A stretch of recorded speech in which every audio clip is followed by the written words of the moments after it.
山中有那么多人，他凭什么选中了你？一定是你用了什么术法。今天，我就要为师祖清理门户。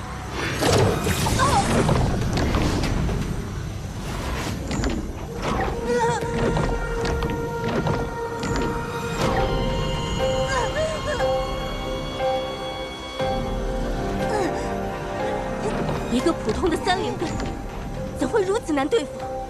姐姐，我们这样强行运功是会损耗元气的。事已至此，顾不了那么多了。你们欺人太甚！这怎么使啊？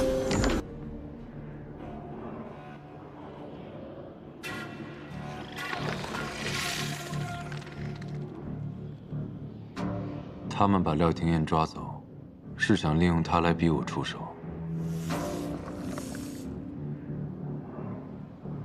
他只是一个魔域奸细，若是能活着助我完成大计，伤便伤了，与我何干？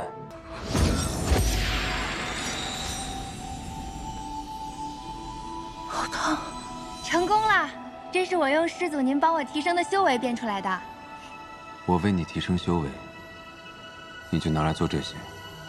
这能让你开心啊，不好吗？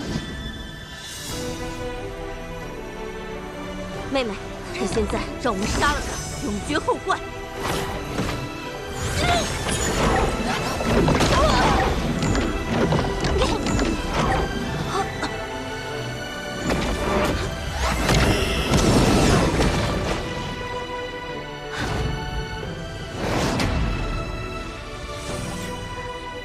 师祖，三圣山岂是你们能撒野的地方？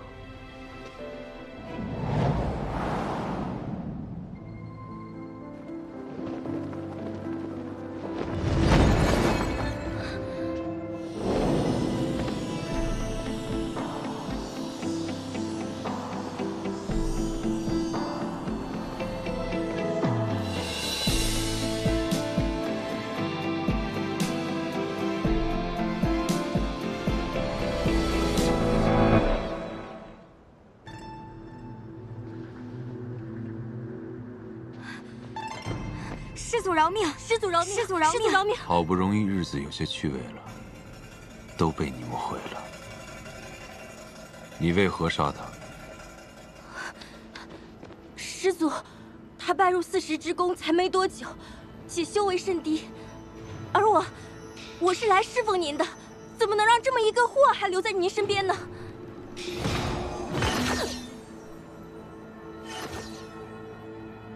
说，你是来做什么的？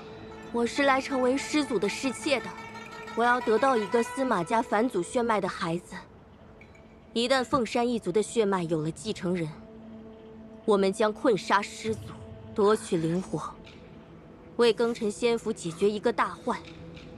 而我们星之宫就能成为庚辰仙府的主人，而我就能成为下一代公主。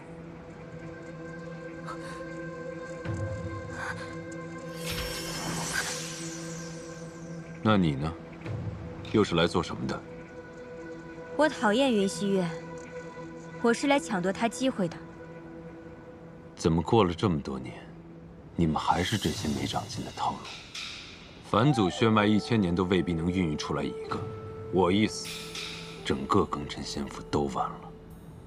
什么公主，什么卖主，你们所有人都得陪我一起死，明白吗？师祖，我……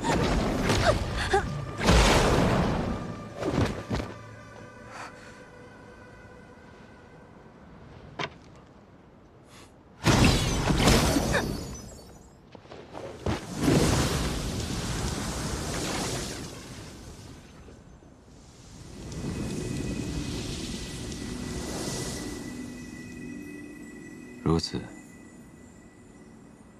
只差最后一步了。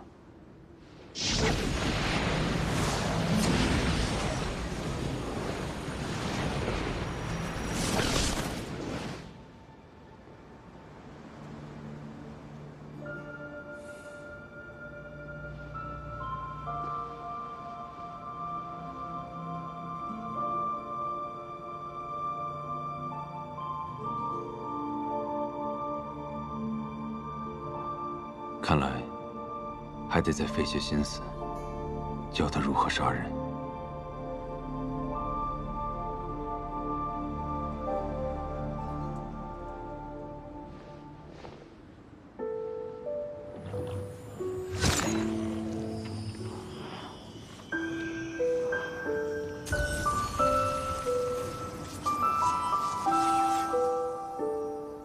停业！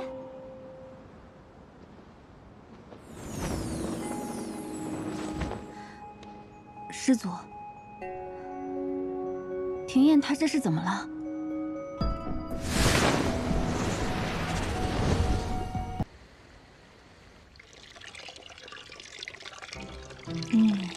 我已经给蛇兄安排上了，希望他今晚不要吵醒我，让我睡个安稳的觉吧。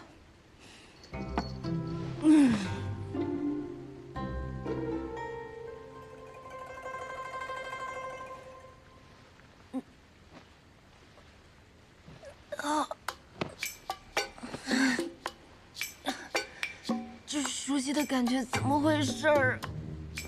修仙之人也会痛经吗？太痛了，越来越疼了。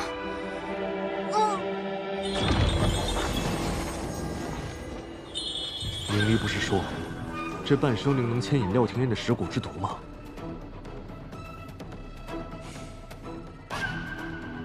怎么他听到召唤之后，居然毫无反应？这廖廷烨，莫非真的以为攀上了司马娇，就可以摆脱我们的控制了？哼！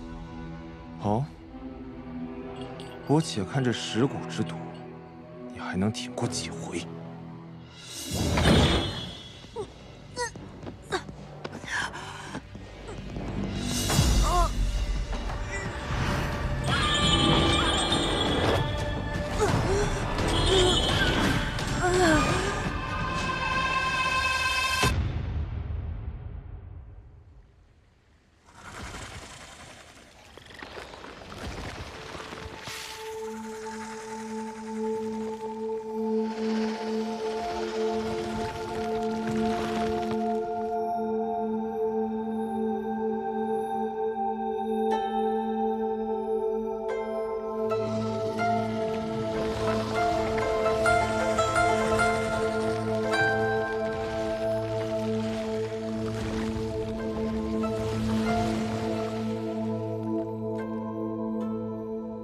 蠢蛇，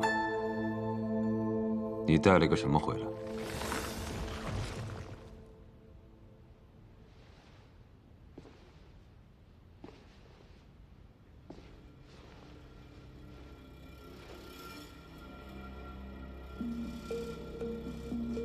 他竟然中了魔毒，你为什么想救他？你知道他是来做什么的吗？什么都不知道就把人带到我面前，你想死吗？这毒不过是魔域用来操控傀儡的小伎俩罢了。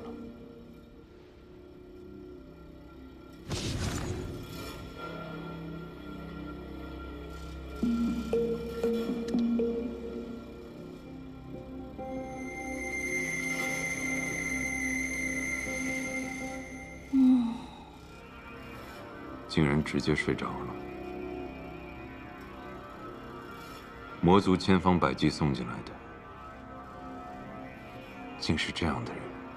看来，他比那些蠢货聪明，不仅没到我面前来找死，还笼络了那条蠢蛇。如此深沉的心机，配得上这张脸。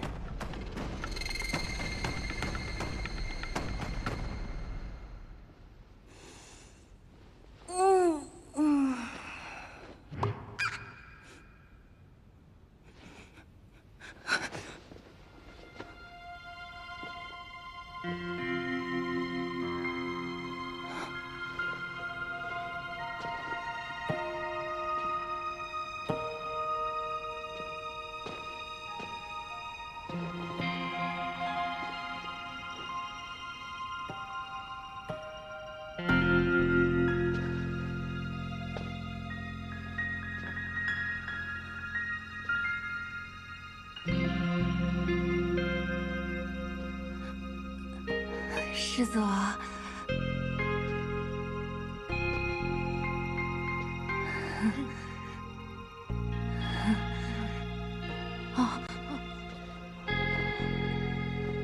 我怎么在您的殿内啊？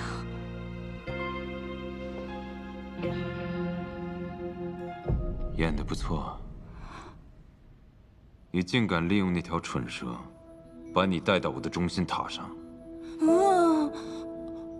我猜可能是昨天晚上我肚子疼，我疼晕过去了，然后蛇兄担心我，他想让您救我，我没有想要麻烦您的意思。哎，我肚子不疼了。喝了我的血，自然不会疼。我喝了您的血啊！敢吐我就杀了你。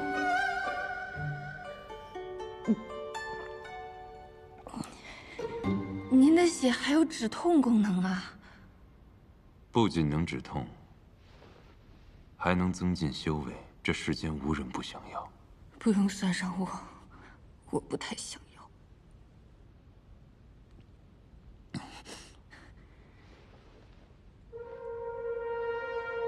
你现在的样子，让我很想立马了结了你。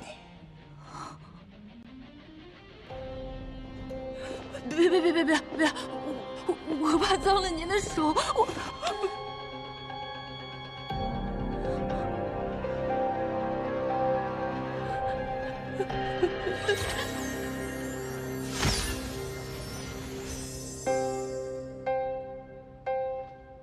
既然如此痛苦，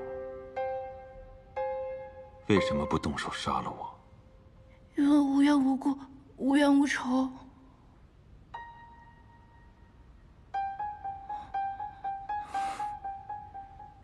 哼，在这世上杀人，不需要冤仇，更不需要缘故。比如现在，无冤无仇，无缘无故，我就是要杀了你。你又能怎样？我不能怎么样，我也打不过你。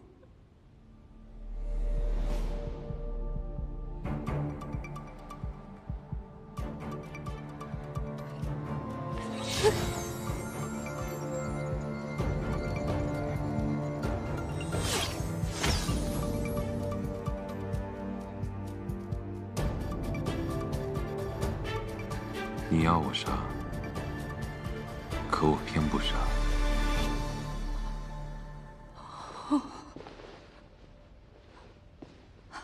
日后换你来伺候。我啊，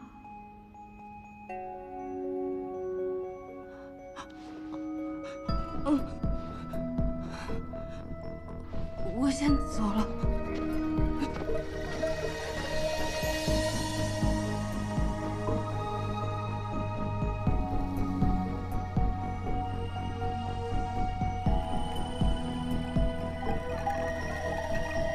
无冤无仇，无缘无故，就不想杀我。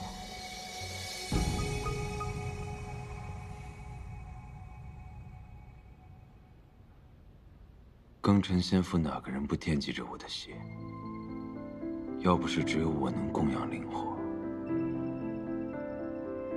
要不是灵火能滋养整个庚辰仙府，要不是他们打不过我，我早就被分而食之了。魔域一直想毁了庚辰仙府，熄灭灵火，应该杀了我才是。怎么，他不想杀我？今天过得这么惊心动魄，我这晚上肯定又睡不好了。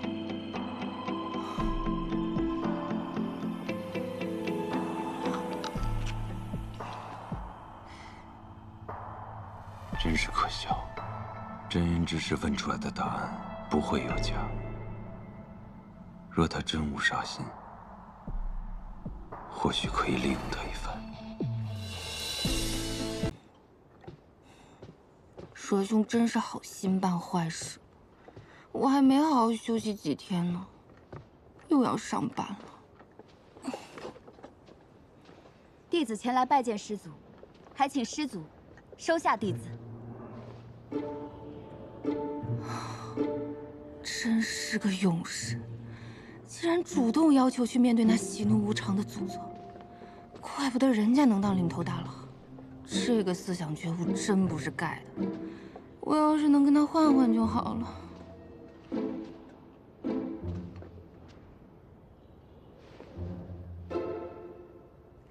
嗨，你竟然还未死！你们这些人怎么回事啊？见到我都说这话，我才不死呢！我要苟活着。你若是想要苟活，就离这里远一点。我倒是想啊。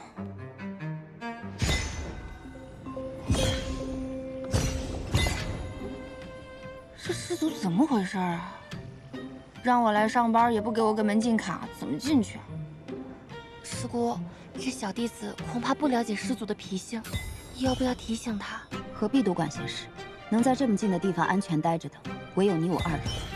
此人今日，怕是要死在这塔下。师祖，我来上班啦！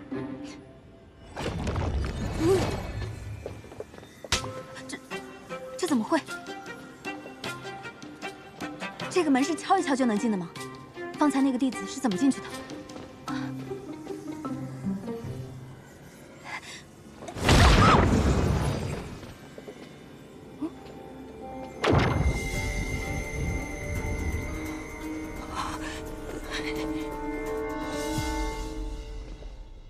不知道师祖会让我做什么？什么东西？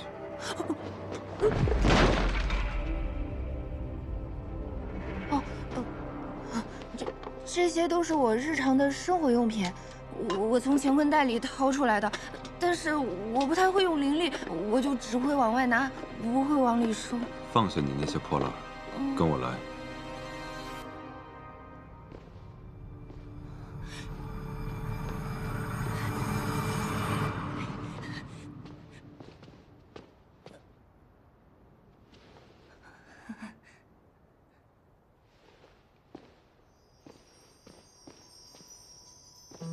师祖，外面那个人是死了吗？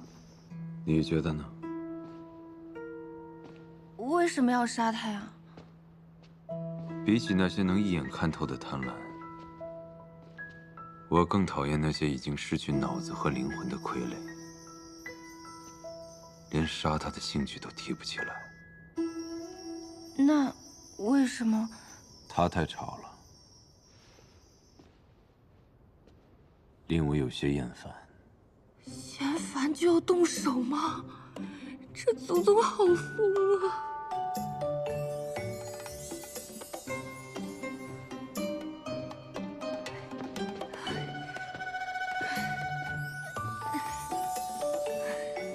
好累啊，这比挤地铁还累。别说，这视野倒真挺不错的。就是师祖喜怒无常的，有点破坏上班体验。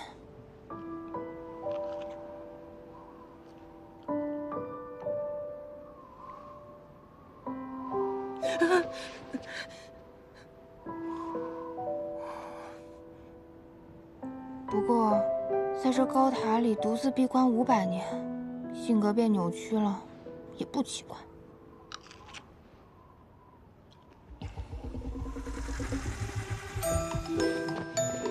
师祖，你看我多努力啊，干活呢。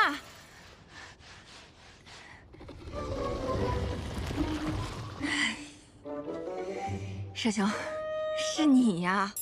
我以为老板来查岗呢，吓我一跳。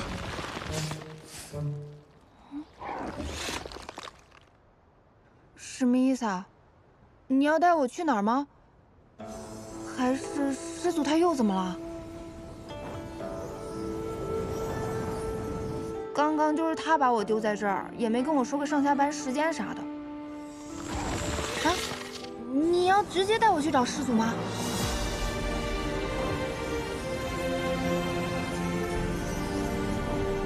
若不把他封印，定会屠灭整个邪府。灵火已与他融为一体，只要留他一命，给我们提供灵气即可。不如在此封印之上再加一道禁制，此禁制连着他全身经脉，可压制住他，令他无法自戕。即使他再痛苦，也不能求死。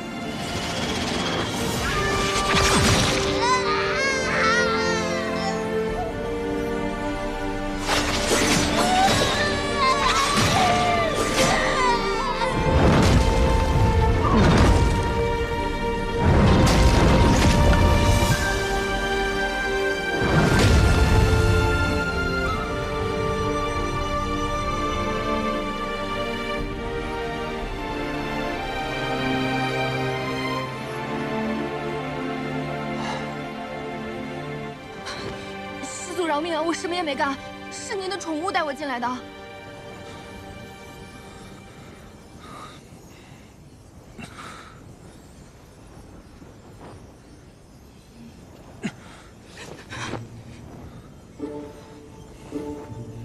师祖，我灵力低微，帮不了您，要不我先下班了哈。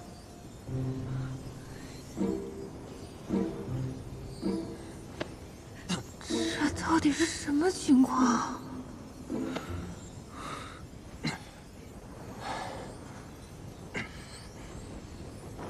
师祖，您是不是发烧了？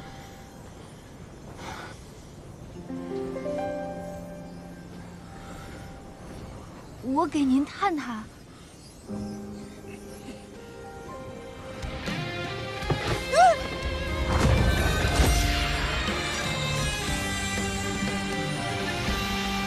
师祖，你醒醒！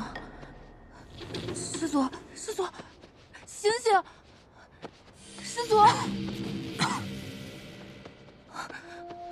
吵死了！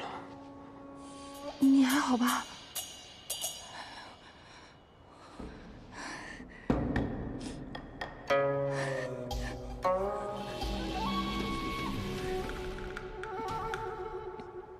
怕了？当然怕了。我连鸡都没杀过，上来就让我杀人，您怎么自己撞过来了？放心，这是解开封印必要的一环。什么意思啊？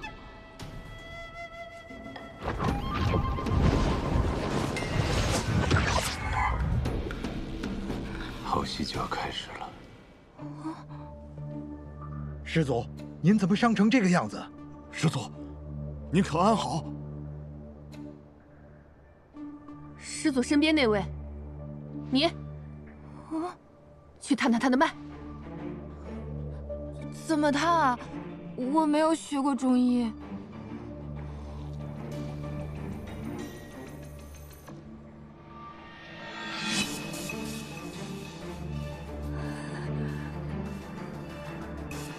何须再探？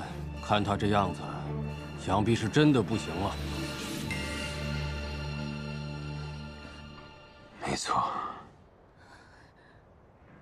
我已经身受重伤，灵力几乎消耗殆尽。想必你们也是有所发现，才赶过来的。人都齐了，甚好。我的命就在此，来拿吧。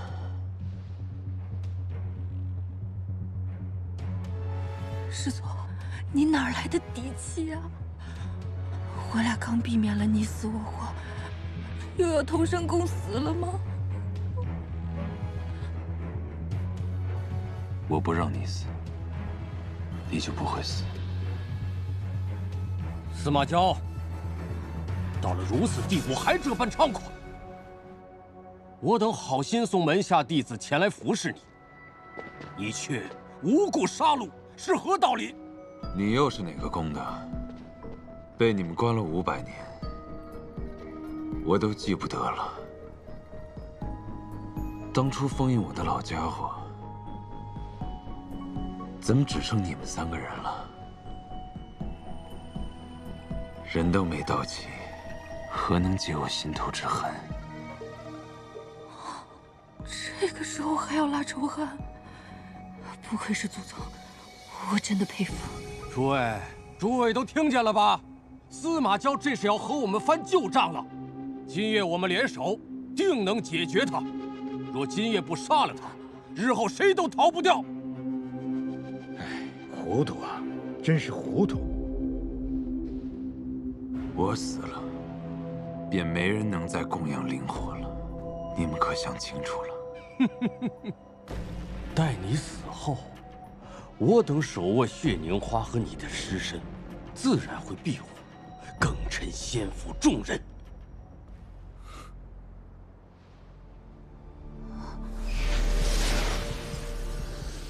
你说的血凝花，可是瓷多？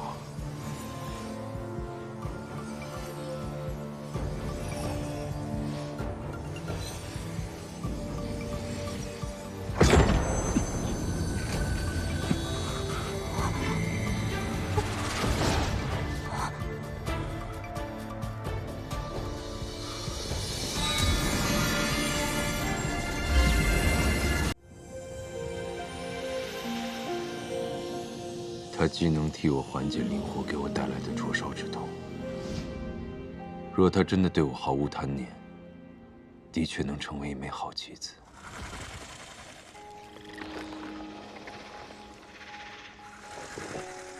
你去把塔外的结界消了，以这魔域间隙为由，把门打开，老鼠会顺着缝隙溜进来。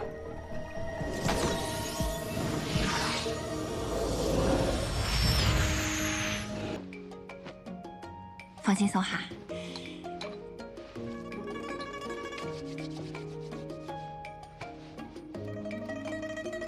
老板，您看我这么诚心诚意的侍奉您，不为别的，我就是想问问您，我那个待遇能不能再商量一下呀？何为待遇？又是为了我的血？对呀。还有，您看啊，我已经连续上班5天了，连续干活5天了。别说双休了，连单休都没有。你怎么如此龌龊？我怎么又龌龊了？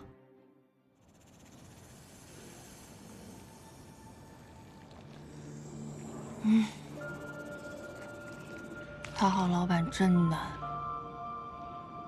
早知道之前就在职场里多跟同事学2招了。那魔域间隙为我缓解了不少灵火带来的灼烧，或许我可以强行破除封印。司马娇，你疯了吗？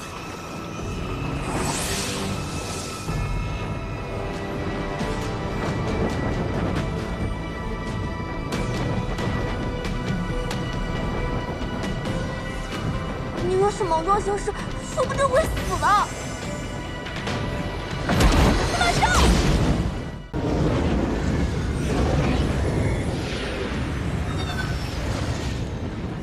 ，500年了，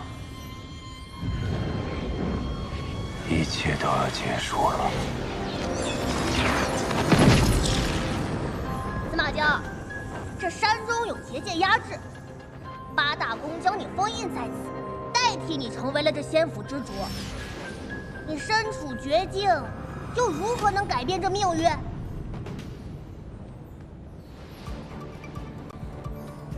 那些为善之徒将我囚于这无光之域，妄图让我屈服，但我已将灵火分身炼成。新月也将至，这座山再也困不住我。而今破局逆命，唯缺最后一子。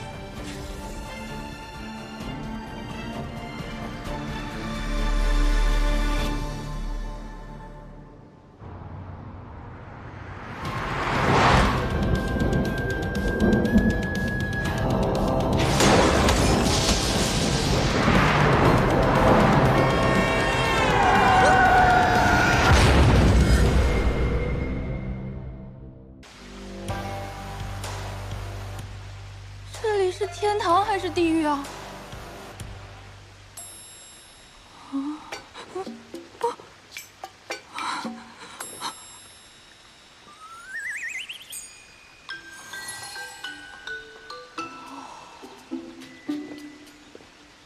廖师妹，师傅唤你去竹取幽谱找他。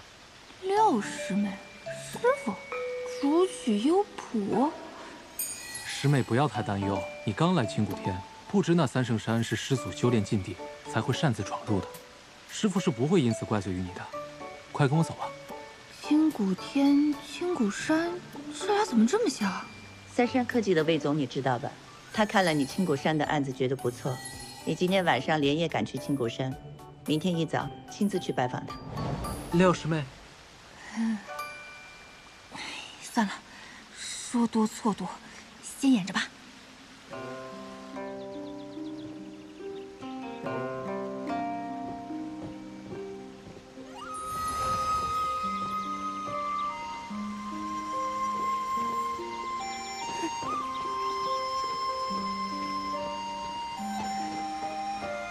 这难道就是传说中的修仙世界？师傅，廖师妹带到了。好，长青徒儿，你先去忙就是。是，徒儿先行告退。那我……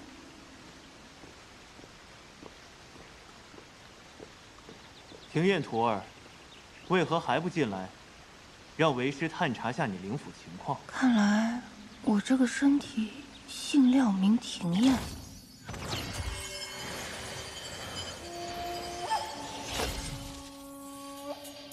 三圣山外的结界，果真是伤了你的灵府。灵府？那个是啥呀？灵府是一个人最隐秘的地方，神识、神思、神魂都在其中。说的什么啊？怎么都听不懂啊！若是伤了灵府，便会像你这样意识混沌，胡言乱语。既然你已忘却前尘，那为师便来告诉你，这里是青谷天庚辰仙府下40之宫的一个小门派。你已拜入我青谷天门下3月有余。这次叫你过来，是为师马上要带你出发，参加选拔。不是吧？这神仙世界怎么也还要卷啊？这你都忘了？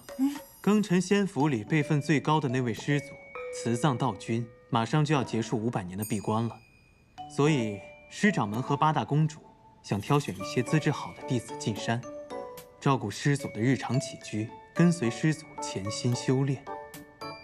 你不必担心，我们青谷天不过是凑数罢了。那我就是个分母嘛。行，只要活着，什么都好说。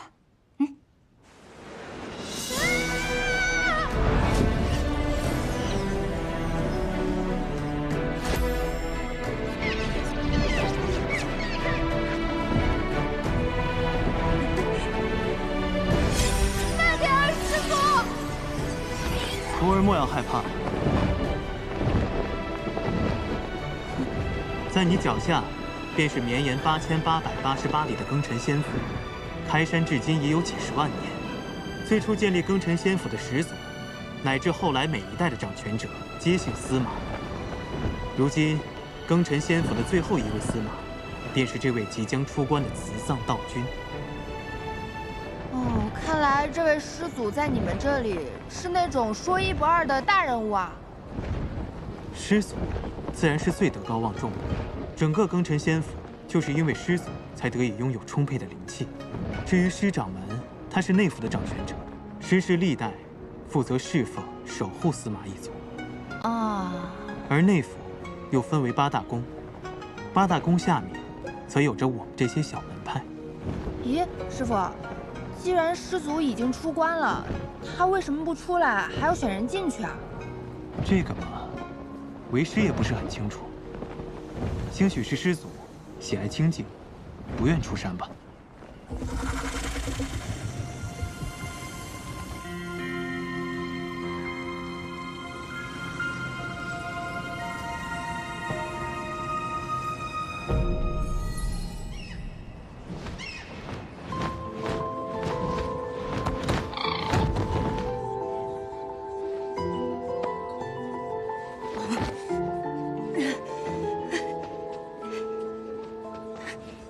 这里便是凤栖阁了，是八大宫公主和师掌门共商要事的地方。这不就是海选吗？不知道师祖喜欢什么样的弟子？师祖当然喜欢资质好、修为高的弟子。他们都展示什么才艺啊？莫要在意输赢，平常心应对就好。我心态好着呢，放心哈。为时不早了，你快进去吧。再等等，我都习惯了，踩点进来。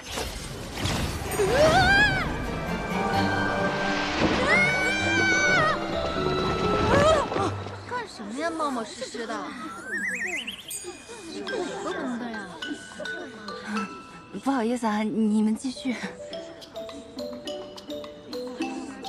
这位是哪一脉的师妹呀？你好，我是40之宫新古天一脉的东阳真人门下的弟子。原来不是师妹，是师侄呀。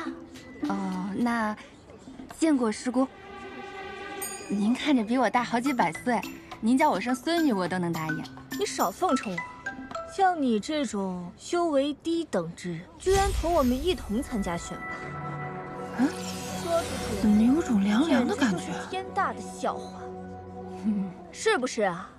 就是，没什么本事，就凭这脸生得好看。谢谢，你说话真好听。你说什么呢？就是，谁夸你？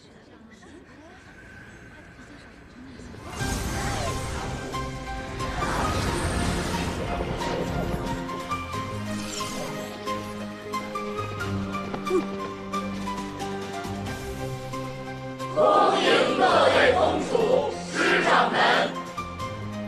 今日，各位公主们将从在场的众弟子中挑选100人，进山侍奉师祖，照顾师祖起居，伴其修行。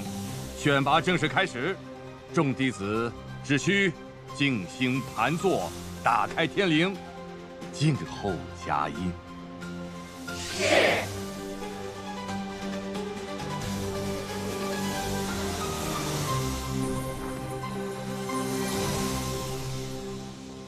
怎么打开天灵啊？在这里干坐着就行吗？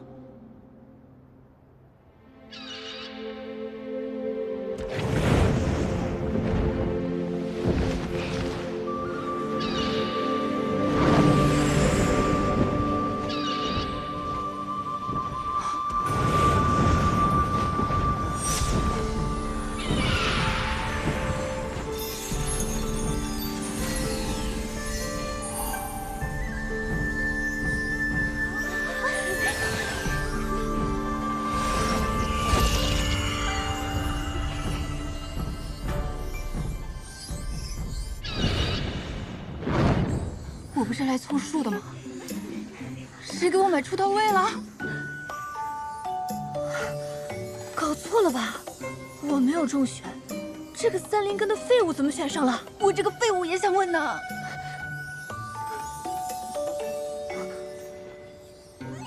娘，师傅。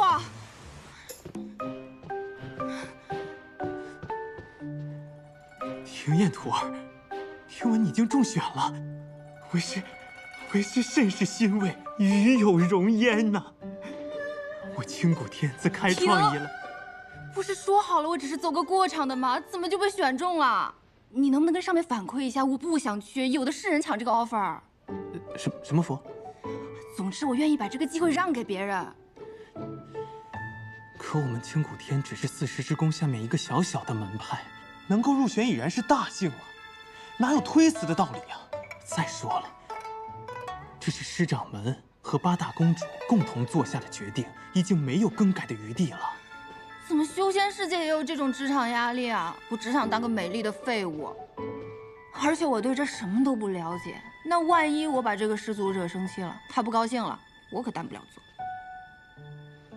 你也莫要担心，虽然为师也未曾见过那位慈藏道君，但听着道号，想来也是一个宽厚、慈和的长者。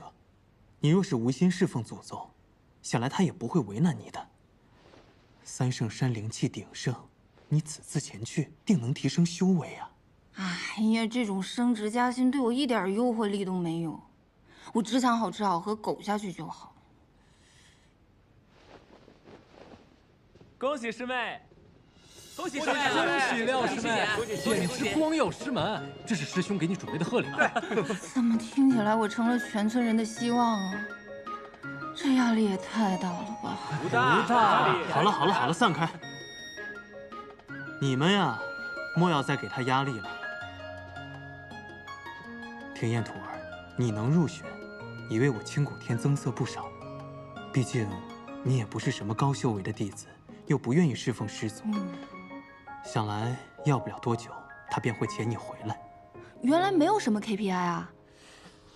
说什么呢？那也行。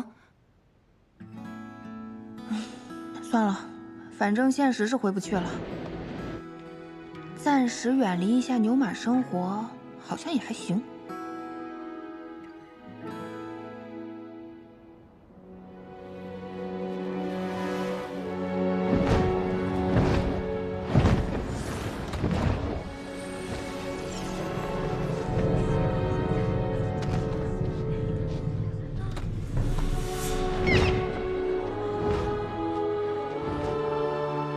这便是三圣山了。我怎么什么也看不见啊？三圣山的神圣，岂是你一个普通三灵根能够领略的？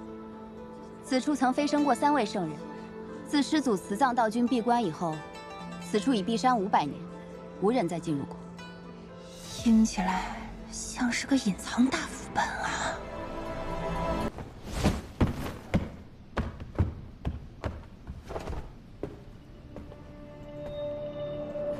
不是说不会帮我，生死自负吗？演戏而已，倒是没必要真死。你就不能说点好听的吗？演了这么大一出戏，故意将他放走，他真的会去找他的同伙吗？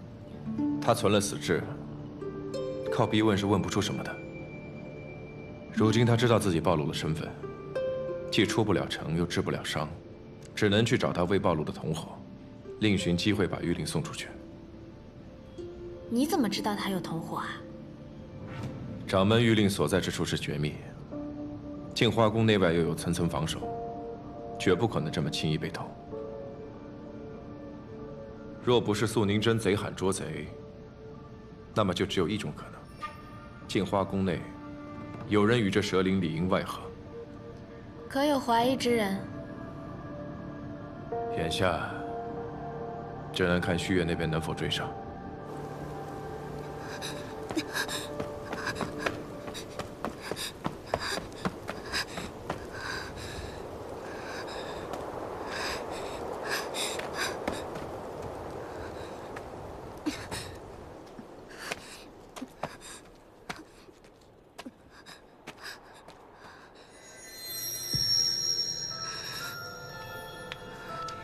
一定要找机会把玉灵带出去。我的伤怕是好不了了，你一定要帮阁主完成大业。这不仅仅是阁主的心愿，更是我们整个灵族的希望。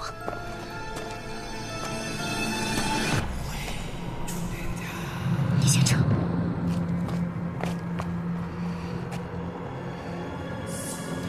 你想怎么样？是要把我招到镜花宫，还是剑灵寺？是威逼利诱，还是严刑拷打？我不会让你如愿的。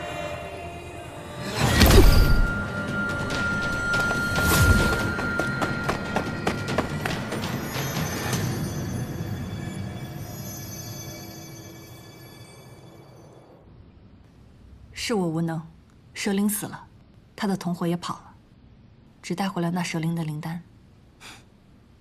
不会啊，至少你替我们证实了他是有同伴的。他们碰面时说了什么？蛇灵让他的同伙将玉令带出去，还提到了什么阁主，说是为了整个灵族。看我干什么？我什么都不知道。阁主，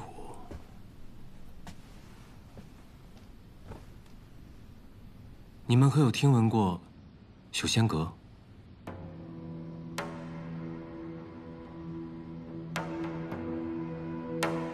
这是人界近些年兴起的一个神秘组织，他们行事诡秘，阁内人员身份莫测，从未有人真正找到过他们的踪迹。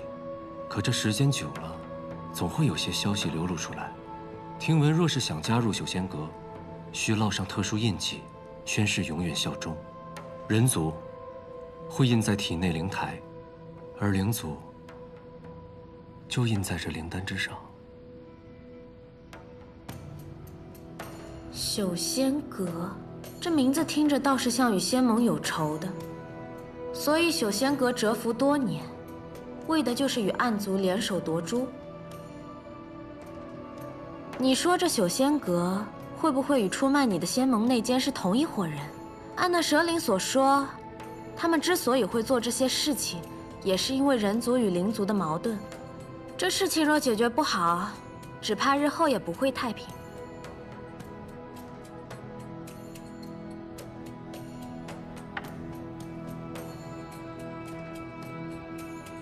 眼下先等高修士的消息吧，先寻回玉灵，再计划下一步。无论如何，混沌珠不能出事。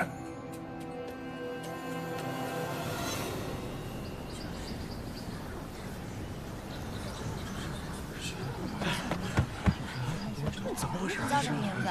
王正。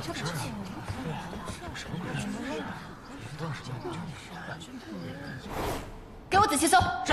搜。我来指示。是。你去那边。是。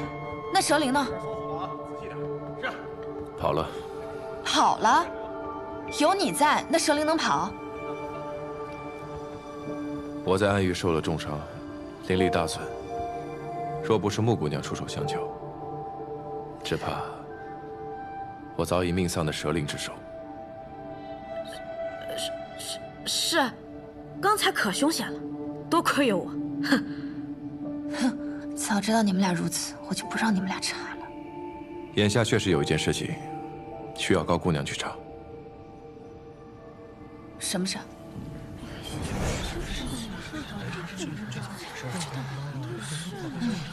公孙寝，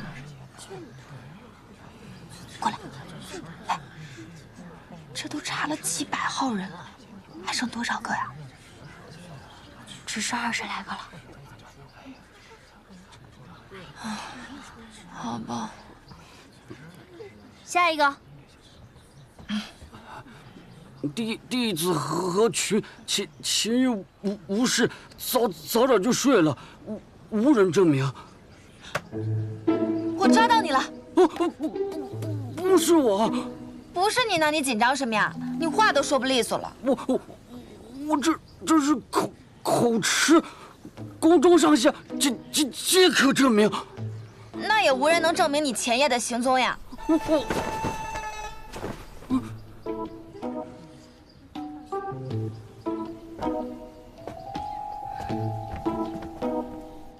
是你前夜陪他睡的？我是他妹妹，前日收到家中书信，说娘亲病重，所以才去找哥哥商讨此事。那昨晚呢？昨晚你们俩干什么了呀？我去厨房偷东西，想寄回家中，不料被发现，罚洗了一夜的碗。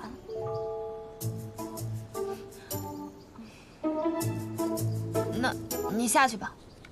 是。也不是。下一个。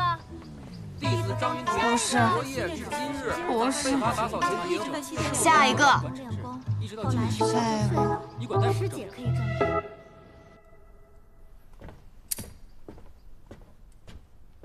公主，谢雪晨那边如何？在地暖阁闹出了些动静，盗玉令的蛇灵已死，但没有找到该找的。让人继续盯着。好。秋民那边呢？少公主召集了宫中所有弟子，正在一个个问询前夜至今日的所在。他这是怀疑宫中有内鬼。是，不过宫中弟子众多，动静着实大了些。是否要我去叫停？不必，就让他查。这镜花宫太久没有清理了，趁此机会扫干净也好。你去告诉秋明，让他挨个房间去搜，看看玉令到底何在。每个房间都要搜吗？这会不会让弟子们心里不舒服？不舒服？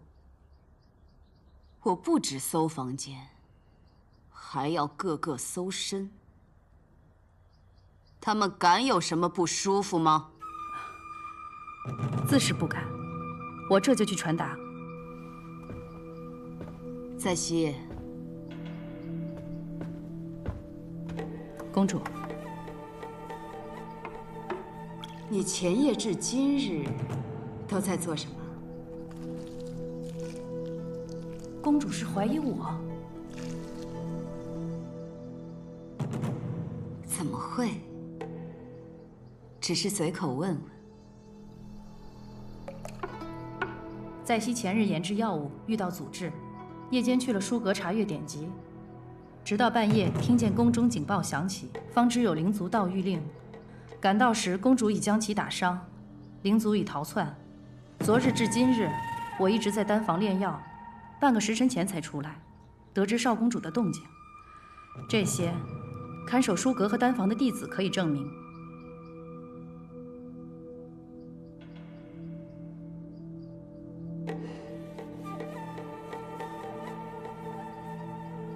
我知道了，去吧。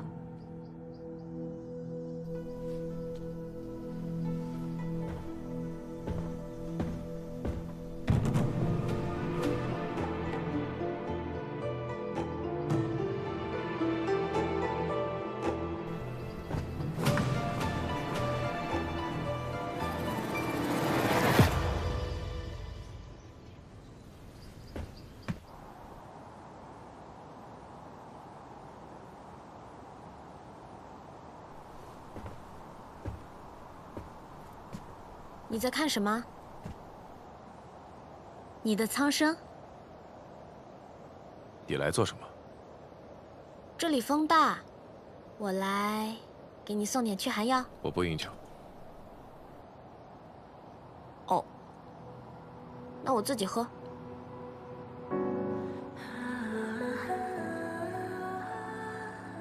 这酒不错啊。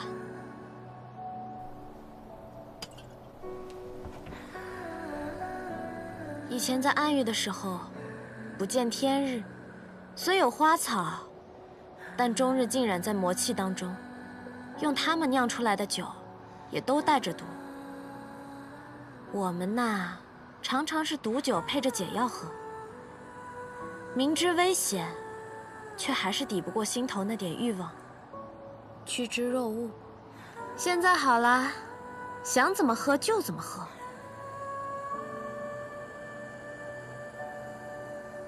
听说前面最高的那座楼就是剑灵司，无数灵族的噩梦之地。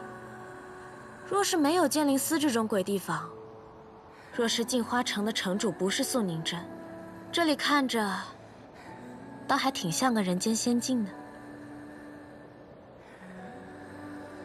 你今天为什么骗高秋明，说你打不过那蛇灵？我骗的不是他，你骗的是素宁真。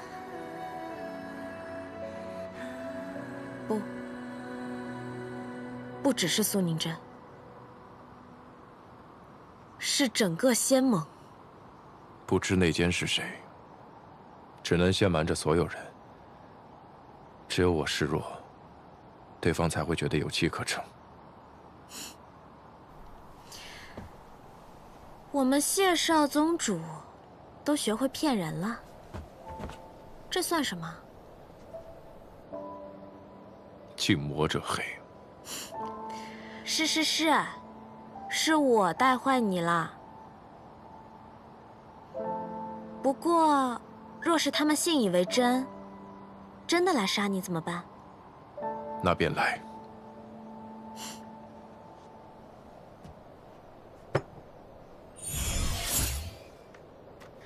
原来我们谢少宗主是这么自负的人啊！不过也是，在绝对的实力面前，所有阴谋诡计都没有用。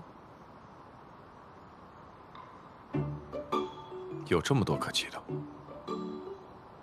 你看你自己可能看习惯了，我看你可是新鲜的很。怎么？你好奇我是怎么写你的？要看吗？并不好奇。哦，颇傲娇。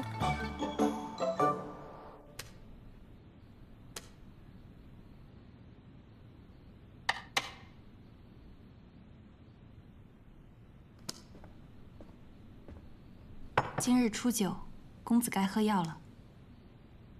好，一会儿就喝。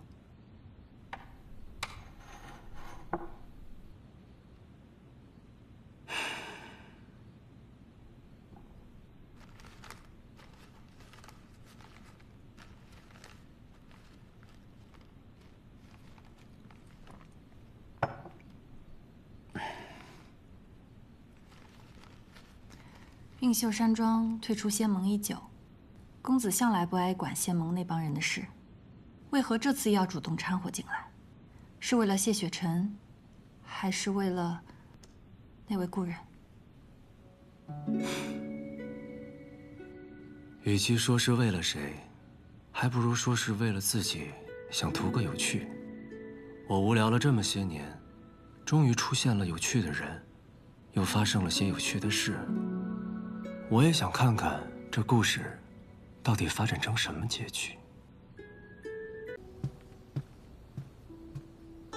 在西，怎么是他送来？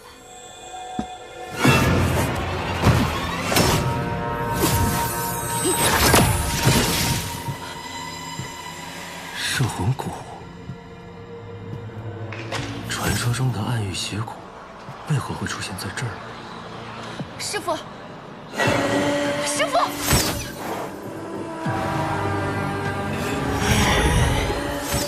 雪晨，快走，快走！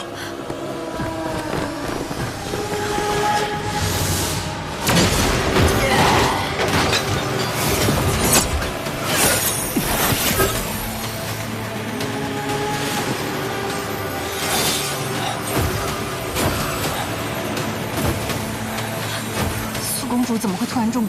也许她早就中蛊了，只是因为她修为高深，所以到现在才发作。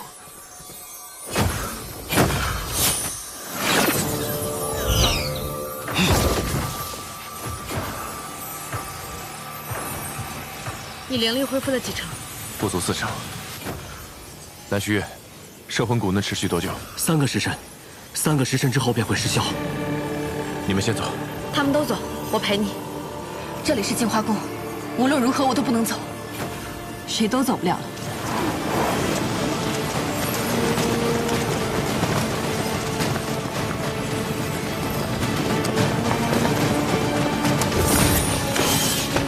不能杀，他们还活着。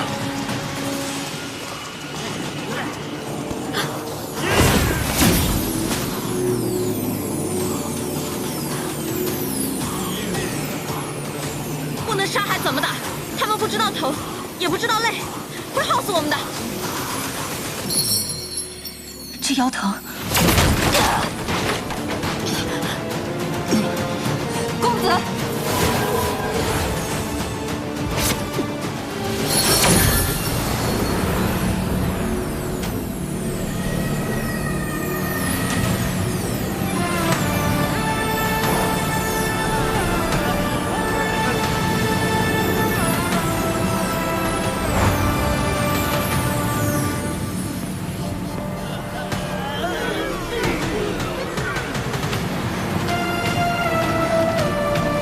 你想干什么？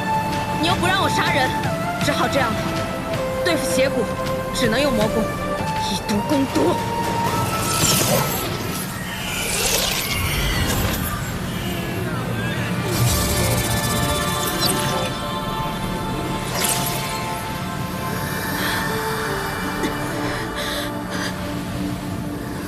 够了，停下！你还知道关心我？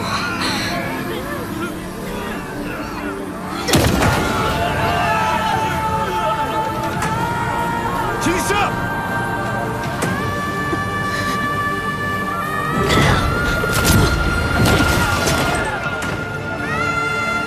师父，师父，师父，师父，你醒醒！师父，现在才是够了。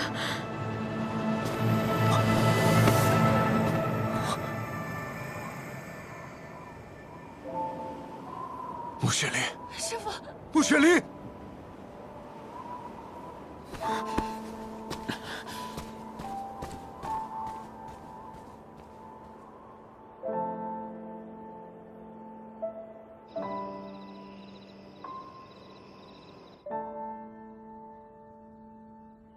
如何？穆姑娘之前可有受过伤？什么意思？ 照脉象来看，他是旧伤未愈，方才又以血为阵，才导致的魔气一散。说真是伤上加伤。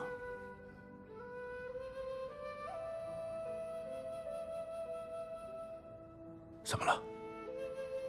他灵窍破损。是，他跟我说过。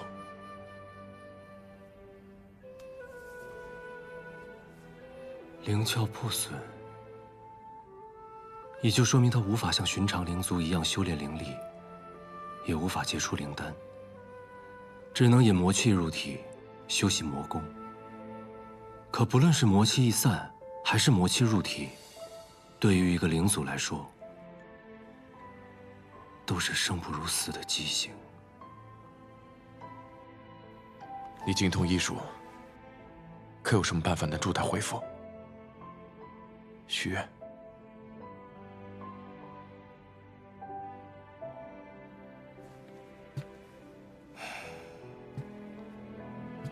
我对魔功也不大了解，只能先去净化宫药库，看看有没有他可用的药。嗯。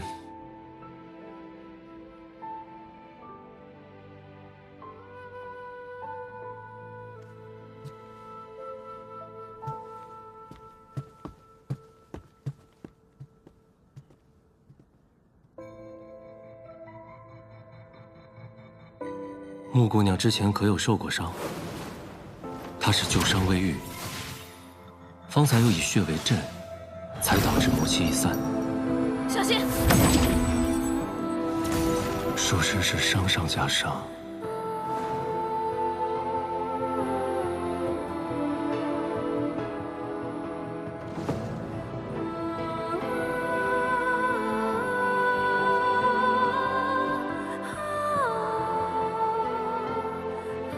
东阳，你知道怕是种什么感觉吗？怕？嗯。公子为何突然这么问？我方才好像就怕他就那样死了。我不确定的是不是怕，我只知道我不想他死。你与他相处的时间并不多，为何这么在意这位故人？说不真切，就是一种感觉，就仿佛一切都本应该如此。你说，他会是我要找的梦中人吗？他时常出现在我的梦里，可我始终看不清他的脸，也看不清那梦中之地。那种感觉很相似。穆玄灵，会是他吗？既然不确定，那就再多花些时间，去看明白，他究竟是不是。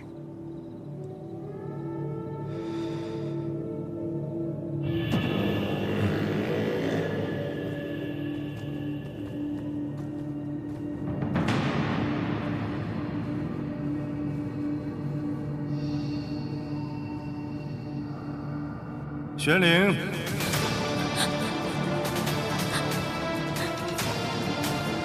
师父，过来，该练功了。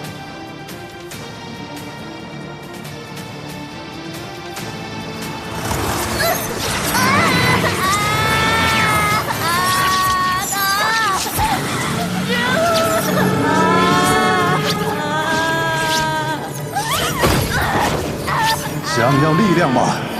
想要复仇吗？感受魔气，将它纳入体内，不要排斥它。记住，魔气是力量的源泉。人会背叛你，感情会背叛你，你能依靠的只有力量。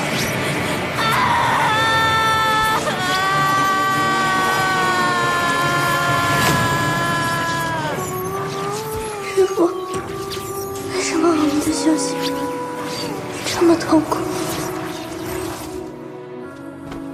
因为我们生来有罪。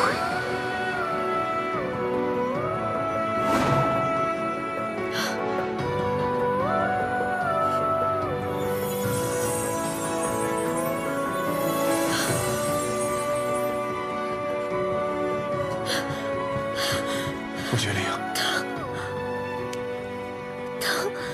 穆玄灵，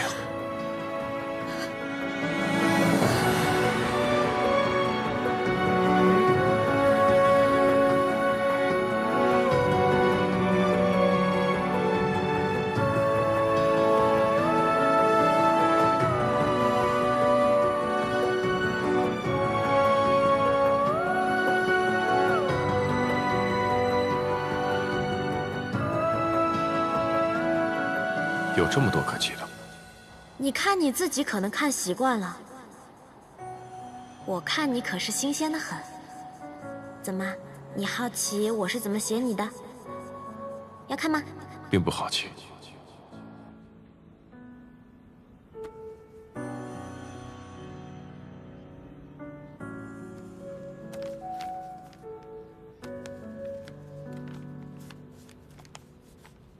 面对我的体贴，竟能做出强马不带人之事，很难相处。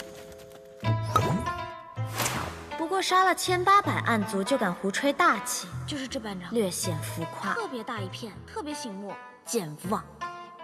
他竟然把我困在这阵法里，气死我了！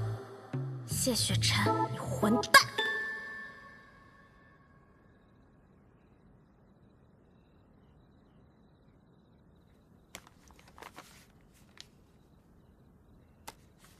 今日，他同我一起赏月。当然，准确来说，是我非要同他一起赏月。其实月亮不圆也不亮，没什么好看的。但他一个人站在那里，瞧着很是孤寡。我就勉为其难陪他说说话吧。我跟他聊起了暗域，他对我曾经的生活未做评价，也没有跟我提起他的生活。有时候我觉得，我就像暗域里的血月，而他，像人间那轮忽远忽近的明月，各有自己的位置，不曾交汇。但如果可以，我想让他知道，其实活着也能不那么孤独。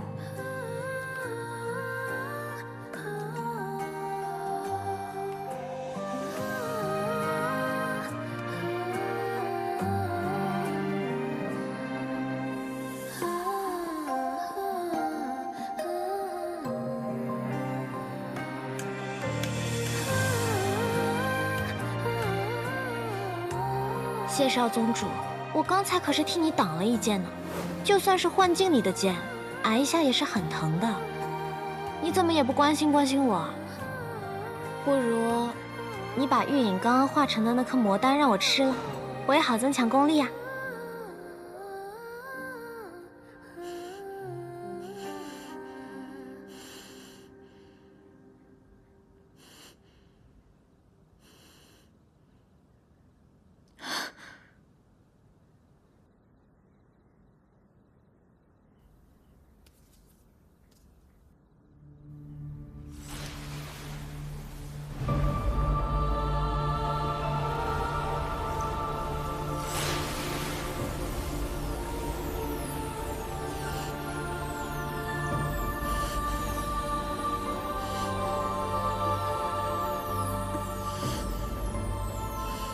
穆玄灵，穆玄灵，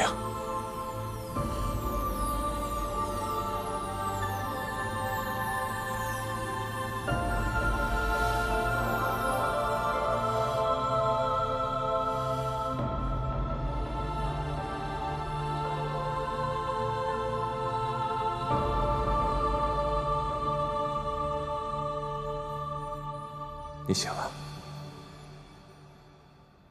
谢雪晨，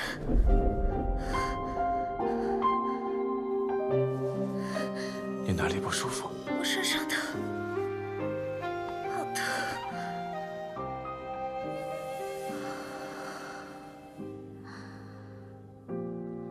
我头好疼，我心口好疼，我手脚也疼，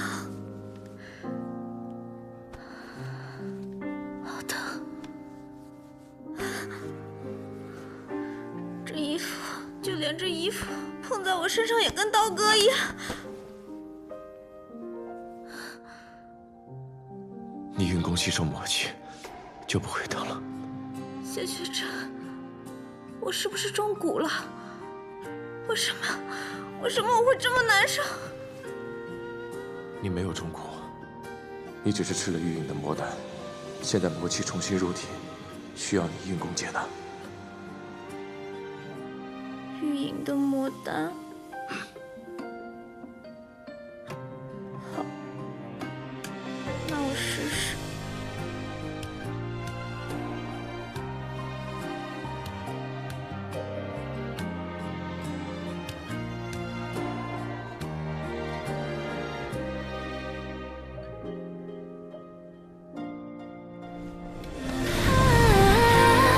请随我跃起时间的花火。心田引领风若桃花千朵，历经过山长水阔人谈笑自若，只因情向我，只因你如昨，芳华灼灼。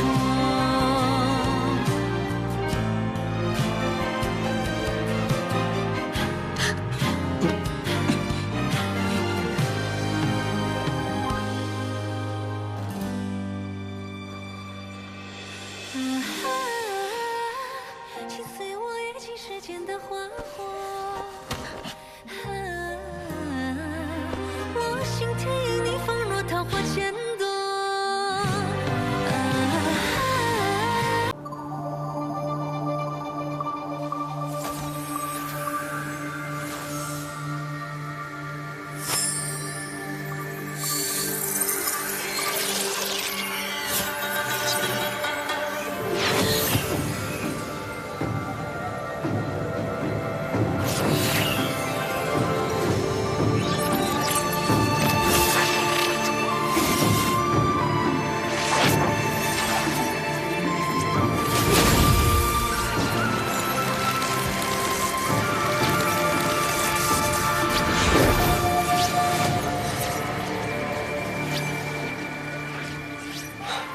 好了，阵法成了，只需10息便能到雍雪城。入阵吧。别忘了你答应过我的事儿啊！我保证，到了雍雪城之后，绝对不给姐姐惹事。如果我嗅到了暗族的气息，立马告诉姐姐。嗯。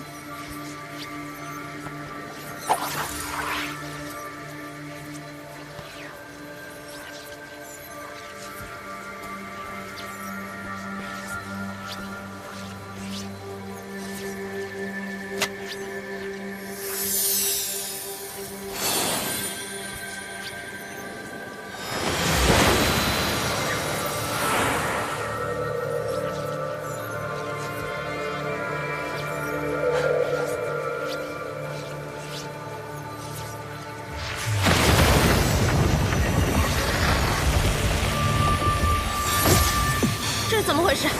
有人逆转了法阵，改送为杀。封妖！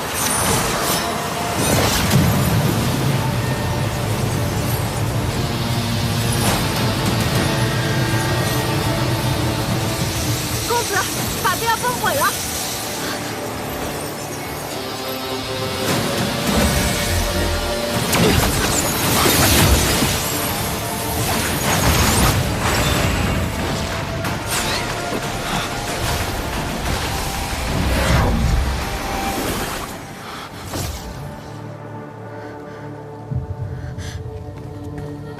公子没事吧？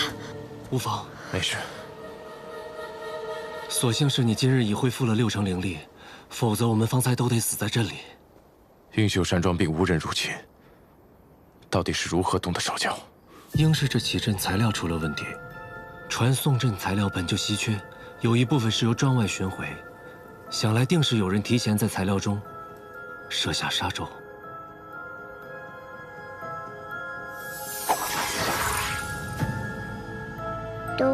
都怪我没能及时嗅出杀咒的气息。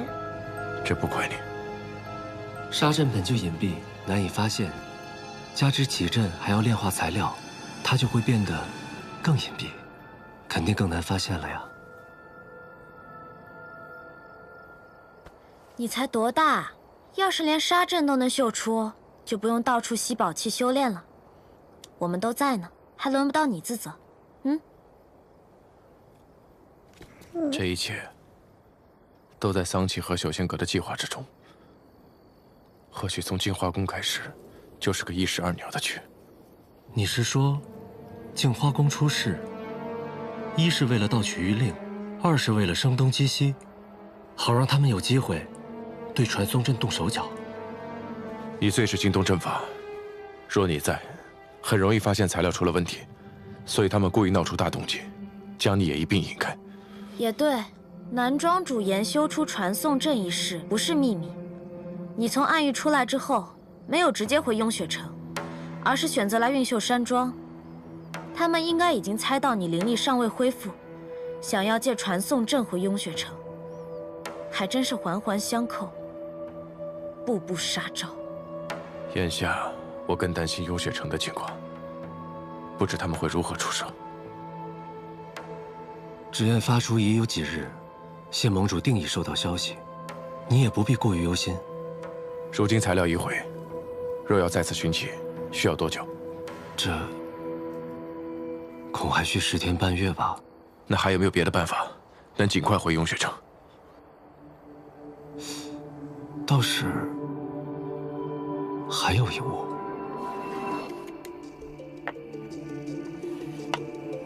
浮云空舟。没错，这是旧日碧霄宫少公主傅兰生打赌输给我的，已经好多年没用过了。传送阵呢，时息便可抵达，它就要耗时多一些，所以一开始并未考虑。只是眼下这情况，用它代步，总比御剑和骑马强吧。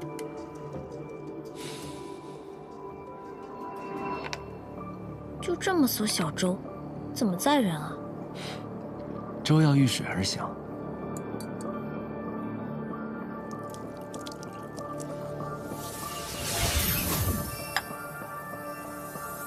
现在我们便可上路了。怎么上啊？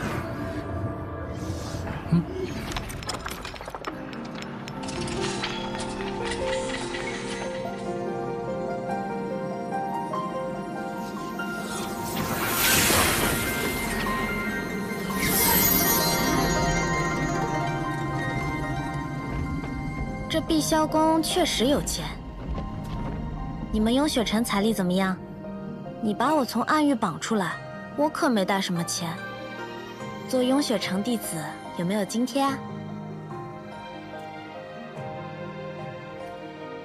给你句忠告，到了雍雪城，还是多听少说为好。要是犯了事惹了怒，我可不会帮你。你现在是这么说。方才危急关头也不知道是谁，只有6成灵力，还是分了护盾保护我。谢雪晨，你就承认吧，你就是舍不得我死。舍不得你死，和不让你死，根本不是一回事。嘴硬。许愿，此次危机比我料想的要严重很多，你并非仙盟中人，不必继续犯险。雍雪城，你别去了。现在说这样的话，也晚了。桑启与朽仙阁联手对我运秀山庄出手，毁我天才地宝，这笔账我定是要讨回来的。不然运秀山庄今后如何立足？许愿，我心中有数。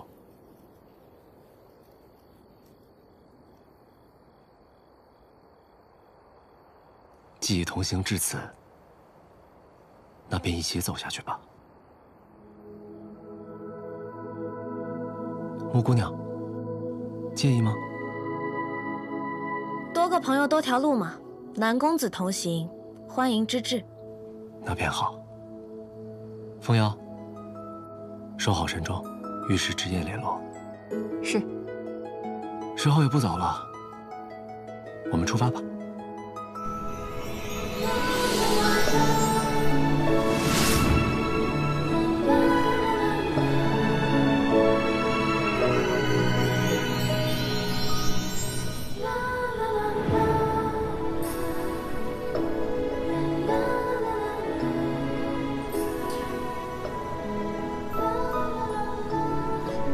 宝，别颓废了，出来吧。爹爹要是知道我是这样一只没用的叔叔，会不会不要我呀？行啦，你都没见过你爹，哪来这么深的感情啊？爹爹就是爹爹，没见过也是爹爹。没见过的爹娘，也算爹娘吗？算了，你要听他说爹爹。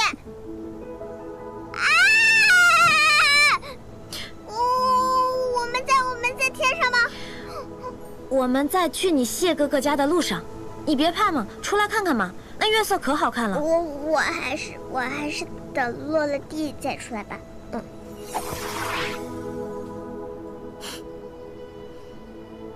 就你这小破胆，还想跟着我啊？啊，是的，我想要学本事。木姑娘。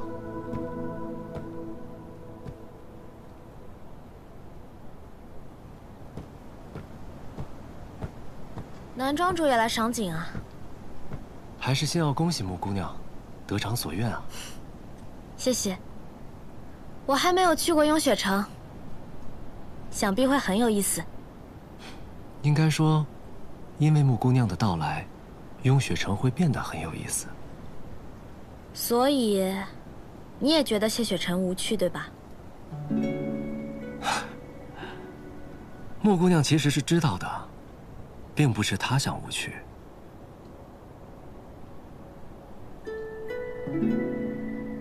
天生识窍者，背负的东西很多，被期待的很多，被束缚的也很多，甚至有的时候连自己都分不清，这世人所敬爱的是这个人，还是仅仅是这个人身上可以守护世间的力量。南庄主是在说谢雪晨，还是在说你自己？毕竟南庄主曾经也是天生识窍之人。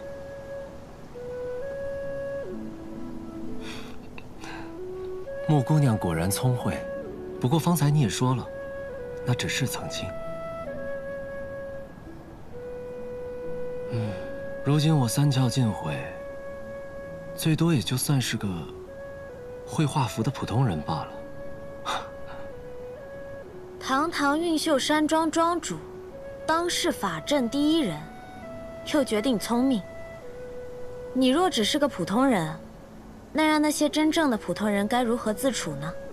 好吧，好吧，算我食言了。我这个人说话比较直接，还请南庄主见谅。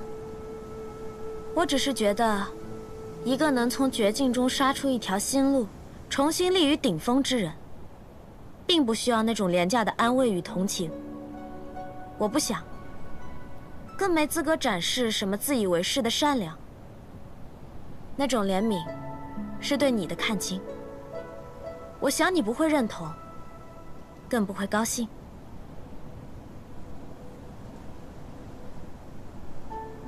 穆姑娘虽是灵族，可看人却十分透彻。彼此吧。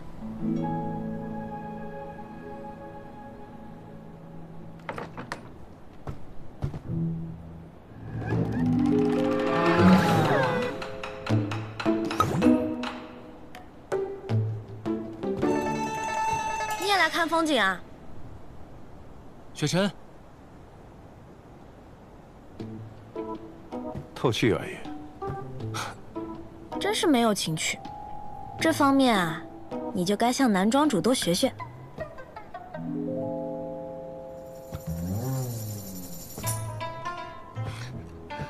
到了雍雪城，你若再这般说话，恐怕是没几日就要被逐出师门。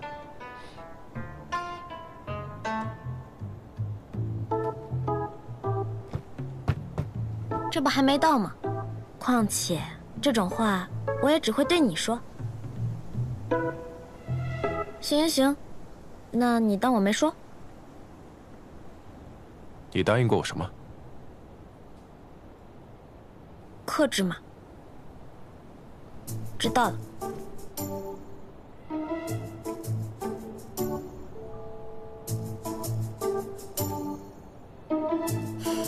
这心情一糟，连带着月色都不这么好看了。你们聊吧。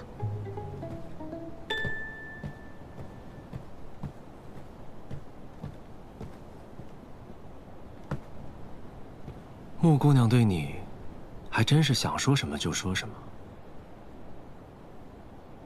有时候也未必是件好事。这不好吗？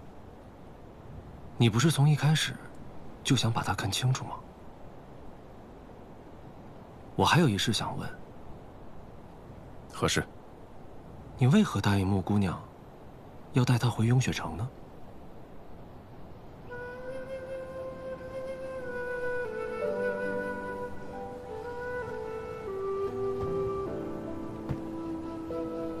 曾经人灵之战旷日持久，我自小便眼见无数生灵涂炭，如今战事早已结束，但伤痕却从未弥合。时至如今，人族奴役灵族，人灵之间的矛盾越来越严重，仇恨就像燃烧的热油一样，需要用无数的鲜血才能浇熄。是时候主动接纳灵族了。就从容许灵族入门开始，而穆玄灵便是这第一个。仅此而已。不然呢？那便愿人灵和解，天下相心。也祝你可以得偿所愿。